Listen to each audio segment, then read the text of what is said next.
For 15 years, retired detective Miles Corrigan was haunted by the faces of Liam and Jenna, the young couple who supposedly fell from their honeymoon cruise ship during a freak storm. The official report called it a tragic accident, a one-in-a-million misfortune that closed the case but never sat right with him. He'd look at their smiling photos and feel the cold dread of an unsolved puzzle, a story where the final page was ripped out. Then, a call comes from the Florida coast. A recreational diver exploring a century-old galleon wreck found a piece of modern luggage wedged in the coral, and the waterproof camera inside still had its memory card intact. If you've ever had a gut feeling that something just wasn't right, a feeling that stuck with you for years, then you'll want to hear how one man's nagging doubt finally brought a dark secret to the surface from the depths of the ocean. Miles Corrigan's retirement home in Clearwater, Florida, had a small office overlooking the water. Most people saw the calm expanse of the Gulf and felt peace. Miles saw a crime scene. It was a vast, shimmering, unmarked grave that held the answer to the only case that ever truly defeated him. On a shelf behind his desk sat a single, plain cardboard box. The label, written in his own fading Sharpie, read, Hartman, L&J, Liam and Jenna Hartman. Inside was the ghost of a case. Photocopies of smiling driver's license photos, witness statements that said nothing, and a meteorological report detailing the wind speed on the night of September 12th, 15 years ago. The official narrative was simple. The Hartmans were on the deck of the Oceanic Voyager, a behemoth of a cruise ship, during a sudden squall. A rogue wave, a slip, and they were gone. The crew launched a search, but in the dark, churning water, it was hopeless. The case was closed within a week. But Miles, the lead detective on the maritime unit back then, never bought it. Cruise ships are floating cities with railings 4.5 feet high. People don't just fall off, not even in a storm.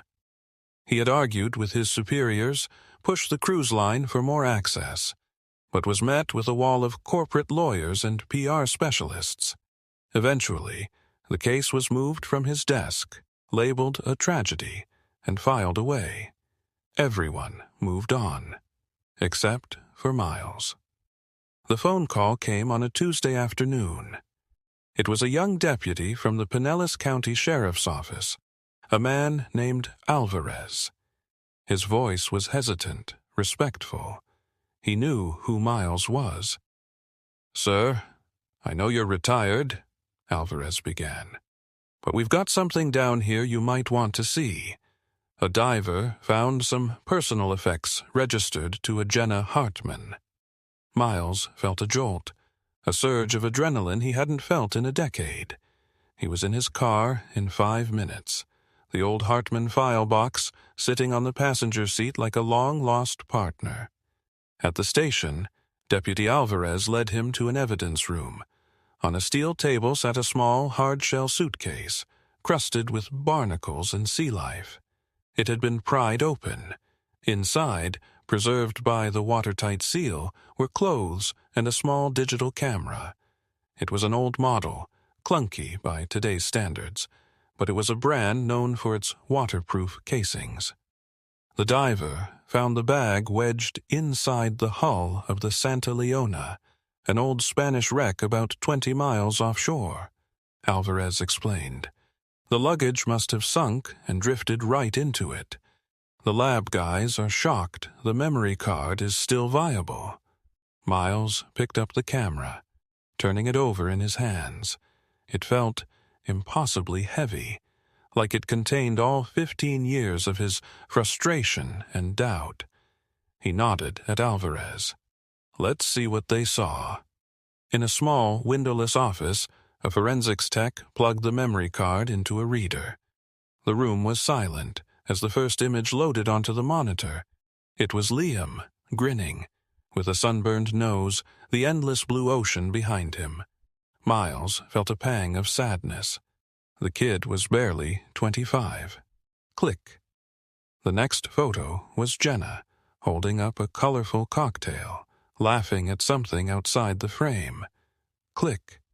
A photo of their dinner, a fancy dessert. Click. A blurry photo of a stage show. They were typical honeymoon photos, snapshots of joy and a future that never happened. Miles leaned forward, his eyes locked on the screen, as Alvarez clicked through the images one by one. There were 34 photos in total. "Okay, here are the last few," the text said. The 31st photo was different. The lighting was harsh, fluorescent. It was taken in a narrow metallic hallway, with pipes running along the ceiling. It looked like a service corridor, somewhere deep in the guts of the ship. Jenna was in the photo, but she wasn't smiling. Her eyes were wide with fear, and her hand was slightly raised as if to say, "Stop." Click. The 32nd photo was even more disturbing. It was the same hallway, but the frame was tilted. Liam was in this one, half visible. He was trying to stand up, and in the corner of the image a man's arm was visible. The arm was thick, muscular, and wore the dark blue sleeve of a crew uniform. On the man's hand was a large gold signet ring. Click. The 33rd photo was chaos. It was a blur of motion, but in the center you could make out Liam on the floor, and a figure standing over him. The figure was holding a long, dark object. It looked like a wrench or a pipe. Click. The final photo. It was almost completely black, as if the camera had been dropped or hit, but not before the shutter opened one last time. In a sliver of the frame, a face was visible, illuminated by the camera's flash. A man with cold, dark eyes and a cruel twist to his mouth was looking down, directly at the lens. Miles sat back in his chair, his heart pounding in his chest. He looked at Alvarez, whose young face was pale. "Well," Miles said, his voice a low, gravelly tone. "So much for a tragic accident. This wasn't a cold case anymore. It was a murder, and for the first time in 15 years, they had a face. The hunt was on." Miles Corrigan felt the weight of retirement fall away, replaced by the familiar sharp focus of a detective with a lead. His new goal was simple and absolute: find the man in that photograph and burn him to the ground. The first step was to treat this like a brand-new investigation. The photos proved it was a homicide, but a 15-year-old photo of a partially visible face was a tough lead. The cruise line, Oceanic Voyager, was their first and biggest obstacle. Miles knew from experience they would circle the wagons. He and Alvarez drafted an official request for the complete crew manifest of the Oceanic Voyager for the voyage of September 2009. While they waited for the inevitable legal pushback, Miles focused on the photo. He had the tech team isolate and enhance the final image as much as possible. The man's face was still grainy, but his features were clearer. He looked to be in his late 30s or early 40s at the time, with short-cropped dark hair and a strong jawline. But the most distinct feature was the signet ring on his right hand. It was large and gold, with some kind of emblem on it. As expected, the cruise line's legal department sent back a response that was a masterclass in saying no without actually saying it. They cited privacy concerns, the age of the records, and the difficulty of retrieving archived data. It was a stonewall. "They're hiding something," Miles said to Alvarez. "Or, at the very least, they're terrified of the liability. A honeymooning couple murdered by a crew member? That's their worst nightmare." Miles knew they couldn't force the issue without more evidence. They had to go around the wall instead of through it. He decided to try a different approach, a tactic from the old days. He started looking for people, crew members who worked on that ship, who might have left the company, who might be willing to talk. He spent days online, scouring old maritime forums, social media groups for ex-cruise employees, and crew reunion pages. He sent out dozens of messages, vague at first, just asking if anyone remembered the voyage in September 2009. Most messages went unanswered. A few people replied, but their memories were faded, recalling nothing out of the ordinary. It was a frustrating, soul-crushing process. Every dead end felt like a personal failure. He was sitting in his office late one night, staring at the enhanced photo of the killer, when an email notification popped up. The subject line was just, Oceanic Voyager 2009. The email was from an anonymous account. I worked on that ship, it read. I was a cabin steward. I remember that couple. And I remember the whispers after they fell. Nobody believed it, especially not after what we saw. Miles's hands trembled slightly as he typed a reply. What did you see? The response came back almost immediately. Not what I saw. What everyone knew. There was a group of them, senior crew. They ran the ship's underbelly, mostly smuggling, but sometimes they did other things. They were called the Night Watch. If a wealthy passenger had a problem, the Night Watch handled it. Sometimes the passenger and their problem both disappeared. Miles asked for a name. Any name. The anonymous steward hesitated, then replied with 2 words. Anton Volkov. The steward explained that Volkov was the head of security on that voyage, a Russian ex-military guy who ran his department like a private army. He was feared by the junior crew. The steward said Volkov always wore a big, flashy ring, a family heirloom, he claimed. Miles's blood ran cold. Can you describe him? He typed. The description that came back matched the face in the photo perfectly. The steward also mentioned that Volkov had a few key people in his inner circle, particularly in the engineering department, which gave them access to the entire ship, including the service corridors where Liam and Jenna were last seen alive. Now they had a name. Alvarez took the name Anton Volkov and ran it through every database he could access. What he found was both enlightening and infuriating. Anton Volkov had worked for Oceanic Voyager for 20 years, retiring with a full pension 5 years after the Hartman incident. He had no criminal record in the United States, and according to public records, he was now a U.S. citizen, living a very comfortable life in a waterfront condo in Aventura, just north of Miami.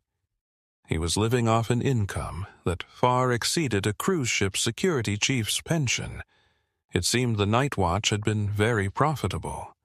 They had their man, but they still had a problem. A grainy 15-year-old photo and the testimony of an anonymous ex-employee wasn't enough to secure a warrant, let alone a conviction. Volkov would deny everything, and his expensive lawyers would tear their case apart in court. We need to connect him to more than just the Hartmans, Miles said, pacing in front of Alvarez's desk. This steward said they ran scams. Let's find them. Alvarez, a whiz with data mining, began a new search. He cross-referenced every voyage Volkov had served on as head of security with passenger incident reports. He wasn't looking for murders. He was looking for a pattern. High-value theft reports that went unsolved. Wealthy passengers who reported being harassed. Anything that seemed out of place. It took a week of solid work, but he found it. A distinct pattern emerged. On at least 4 other voyages where Volkov was in charge, Elderly, wealthy passengers had reported the theft of expensive jewelry from their cabin safes. In each case, Volkov himself had overseen the internal investigation, which had concluded that the passenger had likely misplaced the items, or that there was no sign of forced entry. But there was more. 2 other incidents stood out. A Brazilian businessman who had a loud public argument with a crew member over a casino debt had an accidental fall down a staircase later that night, suffering injuries that put him in the ship's medical bay for the rest of the cruise. Another was a wealthy widow from New York who had complained to the captain about being followed by a crew member. The next day, she suffered a severe allergic reaction at dinner, which was officially blamed on cross-contamination in the kitchen. In every single incident, Anton Volkov had been the one to write the final report, closing the case. "This is it," Miles said, looking at the spreadsheet Alvarez had created. "This is the pattern of a predator. Liam and Jenna weren't the first. They were just the ones who fought back. They finally had enough to approach a judge. They laid out the whole story, the camera, the photos, the anonymous testimony, and now the clear pattern of criminal activity under Volkov's watch. It was circumstantial, but it was compelling. They got their search warrant. The final piece of the puzzle, Miles knew, was inside Anton Volkov's luxury condo. The drive to Aventura was tense. Miles felt the 15 years of waiting culminating in this one moment. He and Alvarez met 2 local detectives in the parking garage of a sleek, glass-walled condominium building. They rode the elevator up in silence. When they knocked on the door of the penthouse suite, it was opened by a man who was older, heavier, but unmistakable. It was the face from the photograph. Anton Volkov looked at them with an air of mild annoyance, not fear. He was calm, arrogant, and radiated a dangerous confidence. "Can I help you, gentlemen?" he asked, his Russian accent still thick. Miles looked him dead in the eye. "Anton Volkov? My name is Miles Corrigan. We met a long time ago, though you don't know it. I was the detective who investigated the disappearance of Liam and Jenna Hartman." For the first time, a flicker of something crossed Volkov's face. Not guilt, but a flicker of surprise, of a ghost he thought was long buried. The confrontation had begun. Miles and Alvarez entered the apartment. It was spacious and modern, with a stunning view of the ocean. The very ocean where Volkov had disposed of his victims.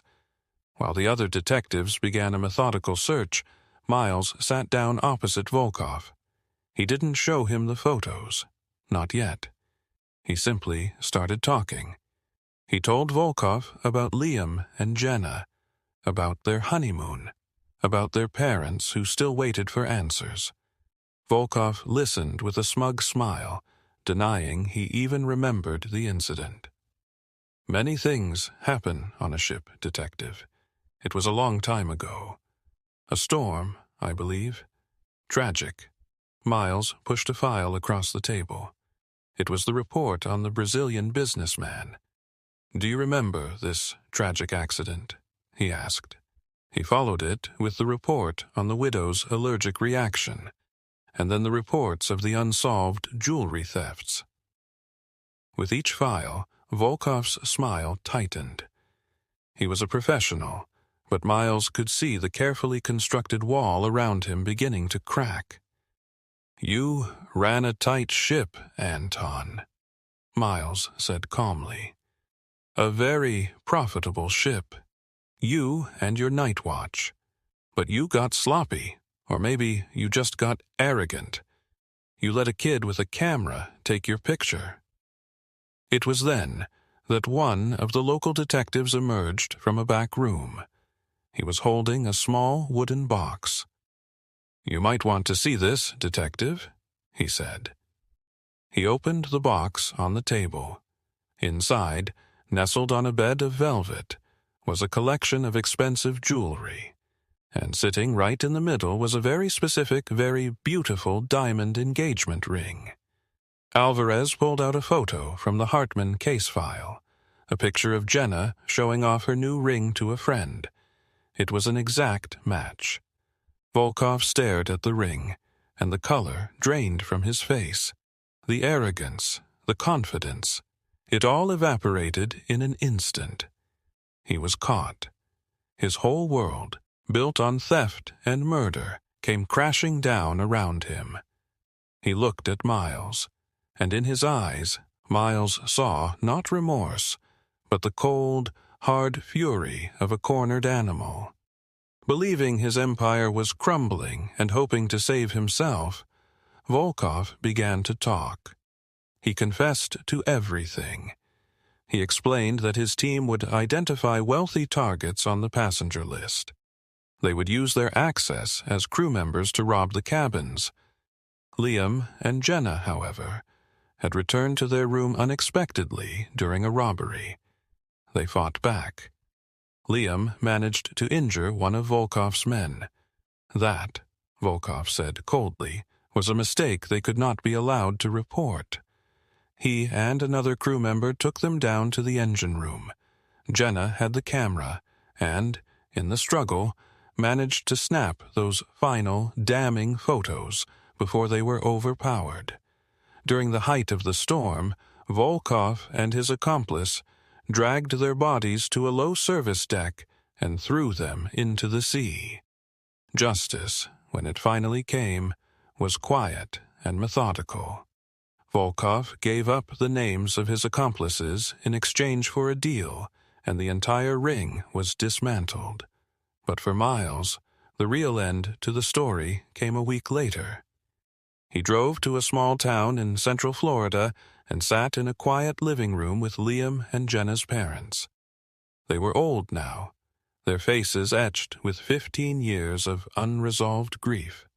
He walked them through the entire story, from the discovery of the camera to Volkov's confession. He gave them the one thing they had been denied for so long, the truth. It was a brutal, ugly truth, but it was an answer. It replaced the endless, agonizing question mark with a period. There were tears, of course, but there was also a profound sense of peace, of a weight finally being lifted. As he left their house that evening, Miles felt the 15-year-old burden lift from his own shoulders as well. He drove back to his home and took the cardboard box labeled Hartman L&J off the shelf. He didn't throw it away. Instead, he took out the smiling photos of the young couple and placed them in a frame on his desk. Then, he put the box with the rest of the file away, deep in a closet, and closed the door. For the first time in a very long time, he looked out at the ocean and just saw the water. What do you think is worse? Living with the uncertainty of a loved one, simply being lost, or finally learning the brutal, violent truth of what happened to them? Let us know your thoughts in the comments below. We share stories like this every week to shed light on the shadows that linger. If you believe these cases deserve to be heard and remembered, consider subscribing and joining our community of curious minds.